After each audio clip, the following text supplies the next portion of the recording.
Datos, finanzas y mercados. En Infinita más que números. Con Constanza Santamaría y Patricio Esquenazi. 9 de la mañana con 13 minutos. Aunque se esperaba una nueva alza en las cuentas de la luz, traduzcámoslo así, tarifas eléctricas en las cuentas de la luz, este 1 de abril, esto para empezar a pagar la deuda que se tenía con las distribuidoras, ¿cierto? El Ministerio de Energía, la nueva ministra Jimena Rincón, anunció recientemente una postergación del cobro hasta julio de 2026. Eso es el punto de partida de nuestra conversación con Juan Meriches, que nos acompaña, director ejecutivo de Empresas Eléctricas. Juan, un gusto tenerte aquí en Más que Números por Infinita. ¿Qué tal? No, muchas gracias a ustedes por invitarme, Patricio y Constanza. Así que... Primero, yo te pregunté justo antes, voy a sincerar, antes de entrar, así que voy a hacerte la misma pregunta. ¿Ustedes conversaron con la ministra Jimena Rincón acerca de este congelamiento o nuevo congelamiento de las cuentas de la luz? ¿Ustedes fueron los que le propusieron a ella? Mira, ¿Cómo fue esto? Sí, a ver, efectivamente este era un tema que se conocía ya hace varios meses. Si ustedes recuerdan, un poco antes que terminara la administración anterior, el ministro García había planteado, digamos, que efectivamente venía este tema a partir de abril, y evidentemente cuando asume la nueva administración en marzo es parte de las conversaciones que hemos tenido con el Ejecutivo. Ahora, en concreto, lo que aquí ocurre es que efectivamente tenía que comenzar, por definición de la Superintendencia de Electricidad y Combustible, a reliquidarse esta deuda pendiente con las empresas distribuidoras. ¿Qué es una deuda, para que entendamos bien? Porque hay dos deudas, hay una deuda con las generadoras y otra con las distribuidoras, entonces uno se empieza como a confundir. Sí. Esta deuda viene del congelamiento de las tarifas, primero después del estallido social y después de la pandemia y después de el gobierno anterior, que continuó con ese congelamiento. O sea, durante 4 años más o menos, o más. ¿Cuántos años se mantuvo congelada? Desde el 2019 hasta el año 2024. Ya, o sea, 5 años se mantuvieron congeladas las tarifas por distintas razones. O sea, no nos subieron las cuentas como deberían haber subido. Y después viene esta ley de, digamos, de sinceramiento para poder sincerar esta deuda, porque se fue acumulando la deuda. Sí, es súper importante esta contextualización que haces, Constanza, porque efectivamente se acumuló esta deuda, ¿cierto?, por el congelamiento tarifario durante 5 años, pero no hay que olvidar que la cuenta de eléctrica que recibe una persona en su casa tiene 3 componentes principales. El principal es el de generación, que es más o menos el 75% de la cuenta que paga una persona. Que esa ya subió. Y esa es la que se ajustó en los años anteriores, ¿cierto?, que implicó un alza importante el año pasado, en la cuenta de la luz. Sufrimos todos. Absolutamente. Una alza detrás de otra. Exacto. Otro 10% es de transmisión y un 15% más o menos de la cuenta hoy día es de componente de distribución, que es lo que faltaba por saldar como deuda, ¿ya? Ahora, yendo a la pregunta inicial que tú mencionabas, evidentemente nosotros como industria, viendo el contexto en el que estábamos, ¿cierto?, con un alza importante de los combustibles, con lo que eso significaba en términos de presión en los bolsillos de la familia, y por lo que conversamos con la autoridad lo que nos planteó es que ellos estaban buscando un mecanismo, y que es lo que ha transmitido un poco la ministra, ¿cierto?, para evitar, ¿cierto?, que esta alza sea al menos aplicada o asumida por los clientes en este momento, ¿ya? Porque se juntó con el alza de golpe de los combustibles. Por supuesto. Y nosotros como industria pensábamos que efectivamente el efecto sobre los bolsillos de la familia iba a ser demasiado importante, y por lo mismo enviamos una carta a la Superintendencia de Electricidad y Combustible solicitando una postergación de 3 meses. ¿Ustedes solicitaron? Nosotros lo solicitamos. ¿Por qué lo harían? Perdona, les deben plata, ¿por qué? Perdona, pero Juan, ¿están cobrando intereses por esta deuda? La deuda tiene intereses, efectivamente. Ya, entonces puede haber una razón de negocio, les puede convenir postergar, entonces. La verdad es que no fue esa la mirada, Patricio. Ya, entonces cuéntanos por qué lo harían y digan, por favor no me paguen ahora, páguenme después, y yo estoy dispuesto a perder. Claro, porque no son, claro, ustedes no son las hermanitas de la caridad, digamos, pero... No, por supuesto. Claro. Yo entiendo lo que se plantea. A ver, aquí hay 2 cosas. Uno es que efectivamente el escenario que se estaba viendo en esos días a partir de la alza de los combustibles era un escenario complejo. Y por lo tanto, nosotros veíamos que esto podía agregar un elemento adicional que generara algún tipo de inestabilidad mayor que creíamos que no era necesaria, ¿sí? Y lo segundo es porque, como dije anteriormente, se están buscando mecanismos que permitan que esta deuda sea saldada de otra manera. Voy a ser muy, muy concreto. Una de las cosas, por ejemplo, que se está analizando es la posibilidad de securitizar esta deuda, tal como se hizo con la deuda de la generación, y que por lo tanto implique que se pague en el largo plazo, en tiempos mucho más extensos, con intervención, por ejemplo, del sector financiero para financiar parte de esa deuda. Pero eso es una operación, o sea, securitización sería una operación financiera donde ustedes igual cobrarían pronto y alguien distinto a las empresas distribuidoras compraría esa deuda y estaría dispuesto a recibirla en el tiempo. Es una operación financiera. Pero ustedes como empresa distribuidora, que no todos los hogares no les hemos pagado 900 millones de dólares, yo hubiese esperado que estuviesen súper ansiosos por cobrar esa deuda. Lo que pasa, Patricio, mira, esta es una deuda que lleva mucho tiempo. Evidentemente, nosotros como industria son recursos que no nos sobran, digamos. Eso. Y eso es así, ¿sí? Pero también entendemos el contexto en el que nos estamos moviendo, digamos. O sea, entender que esto es una aplicación, digamos, que no tiene contexto sobre el cual se aplica, es no entender cómo nos movemos. Nosotros, piensa tú, somos la cara visible de un sector bastante complejo para la ciudadanía, que hemos ya tenido que, comillas, soportar el efecto de un alza de 60-70% en la cuenta, que no son recursos de la distribuidora, pero que sin embargo, a ojos de la ciudadanía, es la distribuidora la que le sube la cuenta. Sí, entonces hay ahí un componente que no es inocuo respecto de la realidad de las empresas. Tampoco es inocuo, pero quiero preguntarte, Juan, esa deuda que devenga intereses, ¿cuántos intereses devengan y quiénes los van a capturar?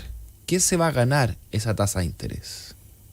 ¿En qué escenario? Perdón. No, en el escenario de que no se va a empezar a cobrar. Nosotros debemos no se empezó 900, a cobrar ¿verdad? desde el 1 de abril, sino que supuestamente a partir del 1 de julio. Pero vamos a pagar más porque hay una tasa de interés entre medio, claro. ¿Cierto? Hay una tasa que está definida por la ley, efectivamente. Esa tasa la están capturando las distribuidoras, ¿cierto? O sea, mientras esperan, la plata les está rentando esa tasa de interés. Esa es una tasa que se está efectivamente acumulando, si tú quieres. Ahora, insisto, esta es una deuda que tiene casi 6 años, ¿sí? Cuyos intereses principales están incorporados en la deuda, donde en el fondo estos 3 meses de diferencia que permitan buscar una solución estructural, creemos que no es un elemento relevante a objetos de la deuda. Ya, o sea, pero es una deuda que ha ido creciendo con los años. Por supuesto, 5 años ha ido creciendo, ha tenido intereses también. Si tú me dices que, oye, no va a partir en julio, va a partir en diciembre, son escenarios distintos. Creíamos que había que efectivamente darle una chance a la autoridad para efectivamente encontrar una solución distinta. Sí, perfecto. Juan, una pregunta acá, perdona, Connie. Esa deuda de 900 millones está compuesta de muchos hogares que debemos cada uno un monto, ¿verdad?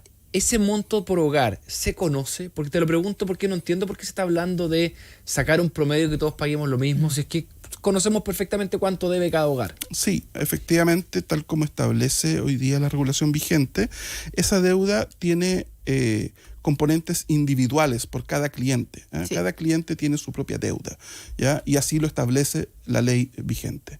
Y por lo tanto, toda la información que se le entregaba a la Superintendencia de Electricidad y Combustible tiene esa estructura, ¿ya? Ahora, efectivamente ha habido, por ejemplo, el ex ministro García planteaba la posibilidad de un cargo único, ¿cierto? Que es como equiparar un solo valor, un cargo, digamos, que más o menos promediara para todos los usuarios. Prorratear entre todos. Esa es una posibilidad. Ahora, en el actual escenario, insisto, hay clientes que tienen deuda y hay clientes que también son acreedores a los que las empresas le deben deuda. Estamos hablando más o menos clientes a los que tienen deuda son en torno a los 6 millones de clientes y clientes a los que habría que devolverle plata son en torno al 1.400.000 clientes. De eso estamos hablando. ¿Por qué hay gente a la que le deben plata? Porque, insisto, las tarifas de distribución son distintas en función de la zona en la que están.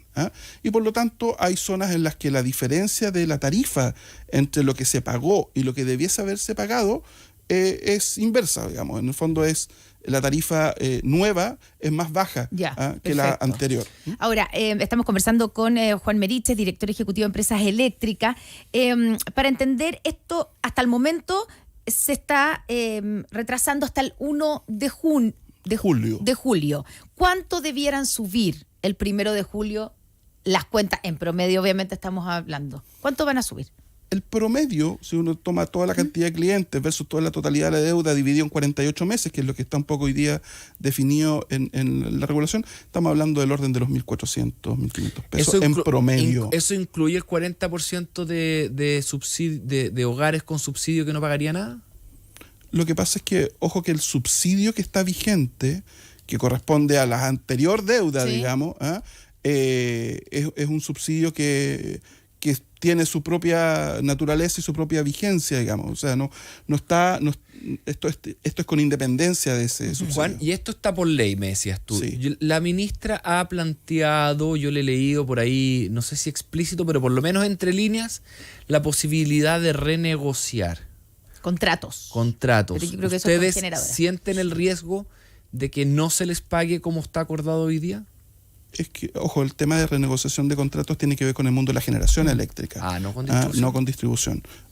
Insisto, solo para tenerlo muy claro, las tarifas de generación, que son el 75% de la cuenta, responden a la existencia de contratos, ¿cierto?, de suministro eléctrico. Las tarifas de transmisión y de distribución, por ser monopolios naturales, corresponden a tarifas definidas por el Estado en procesos tarifarios normados. No hay contratos, pero hay procesos tarifarios. Hay procesos tarifarios. Ya, y en ese sentido es importante decirlo que, claro, que ustedes toman esta decisión o creen que es importante y que, digamos, es bueno que la autoridad haga un retrase este aumento de las cuentas, porque ya venimos de un año completo donde han habido aumentos de cuentas de la luz que tú bien dices, viene por la generación, porque es ponerse al día con esa deuda. Pero a la gente, a los clientes, la gente, más allá de que uno les explique varias veces que hay distintos componentes de la cuenta, la gente le sube la cuenta de la luz, ¿cierto? Uno no dice, es que son las generadoras, la no sé cuánto. Entonces, ustedes están asumiendo que primero la gente ya está, o sea, hasta aquí, digamos, hasta el cuello con el alza de la cuenta de la luz, aunque no sea a causa de la distribución. Suben los combustibles de una manera, de un golpe, como ya sabemos. Y además, me imagino que también ustedes sienten el peso de que venimos de por lo menos o el año pasado, de 2 eventos de cortes importantes, masivos, eléctricos, donde se ha puesto en cuestión o se ha cuestionado, digamos, el foco puesto en ustedes, en las distribuidoras, ¿no? Entonces, no están, digamos, en el mejor de los mundos hoy día para además subir la cuenta. ¿Pasa algo así o no, Juan? O sea, mira, yo creo que tú haces un diagnóstico correcto en el sentido de que como industria efectivamente hemos tenido que ver, y los clientes sobre todo, digamos, el efecto de un alza importante en las cuentas en el último año y medio. Evidentemente no somos ciegos respecto de los efectos que eso tiene en el bolsillo de la familia y la presión que eso significa también junto a otros factores y fenómenos que tú has descrito muy bien. En el caso de lo que significa la operación misma y por lo tanto la continuidad de servicio, efectivamente, pues el año 2024 tuvimos en agosto, ustedes recordarán muy bien, un evento importante climático, digamos, que tuvo efectos bastante devastadores en la red de distribución, en particular en la región metropolitana, pero también en otras zonas del país. Y después vino el blackout, el apagón, el mega apagón de febrero del 2025. Y después vino el blackout. Claro, ahí la red de distribución no tiene que ver con ese blackout, pero una falla en transmisión, pero a ojos los clientes eso da lo mismo, ¿cierto? Entonces, a ver, yo creo que aquí hay un tema que es parte de lo que nosotros como gremio hemos empujado, que hay una discusión muy importante respecto a lo que es la resiliencia climática de las redes, ¿ya? Y eso probablemente es hoy el principal talón de Aquiles que tiene nuestra red eléctrica. Y la reacción de las cuadrillas, digamos. O sea, se ha hablado de tener más cuadrillas y también como gremio han planteado que es muy caro, digamos. No, nosotros no hemos planteado que es muy caro. Lo que hemos dicho es que efectivamente en un evento de alto impacto y de baja probabilidad, la probabilidad de que caigan árboles sobre las redes, que se generen interrupciones de suministro, es un dato, digamos. Eso es así. y pasa en distintas partes del mundo. ¿Y eso mundo. es responsabilidad de las distribuidoras o de las municipalidades? Porque esa discusión tampoco sé si está zanjada. Es Sí. mutua. La verdad es que sí. O sea, mira, voy a entrar a un tecnicismo menor, pero en torno a las redes eléctricas hay una cosa que se llama la franja de seguridad. Y la responsabilidad de las empresas distribuidoras es mantener despejada esa franja, ¿sí? Pero evidentemente hay árboles, vegetación que está fuera de esa franja y que es responsabilidad de los dueños de esa vegetación. En muchos casos privados, sí, ¿cierto? En sectores rurales, incluso empresas forestales, y también municipios, en muchos casos, cuando es parte del espacio público. Entonces, efectivamente, ahí hay un tema de coordinación necesaria y es parte de lo que las empresas están trabajando de cara a este invierno que viene. Ya, pero por eso mismo te quiero preguntar, porque la ministra ha dicho y dijo que era necesaria una reforma al segmento de distribución. Dijo que el marco regulatorio fue diseñado en los años 80 y que hay desajustes a cambios tecnológicos. Y ella dijo que esto ha derivado en problemas de calidad del servicio, rezago en inversiones, dificultades para integrar recursos energéticos distribuidos y falta de resiliencia en las redes. Estamos empezando la temporada, ¿cierto? Otoño y después viene el invierno. ¿Podríamos encontrarnos nuevamente con apagones como el de digamos, del año de agosto del 2024? Porque las redes, porque los cables, digamos, la infraestructura no tienen la resiliencia, porque no se han hecho las inversiones. Tenemos ahí un pendiente y eso es responsabilidad de las empresas de distribución, ¿o no? Acá hay dos cosas, ¿ya? Uno, condiciones estructurales de cómo funciona la industria de distribución, donde ese diagnóstico nosotros lo compartimos plenamente. Ya. Hay un rezago en términos de infraestructura que sea resiliente, que sea más moderna y que que entregue una mejor continuidad y calidad de servicio. Ya. Y pero una pregunta ahí, ¿esa falta de inversión es porque si se invierte hay que subir aún más las tarifas? En parte sí. ¿Por qué no se ha hecho? ¿Por qué no se ha invertido lo que hay que invertir para que el sistema sea resiliente? Mira, quiero terminar solo un puntito de la pregunta anterior y voy a lo que me preguntas ahora. También es muy importante decir que en el caso de la gestión de las empresas, en el año 2024 nosotros también hacemos autocrítica respecto de cuál fue el desempeño de las empresas. Yo creo que no hay que perderse con eso, digamos.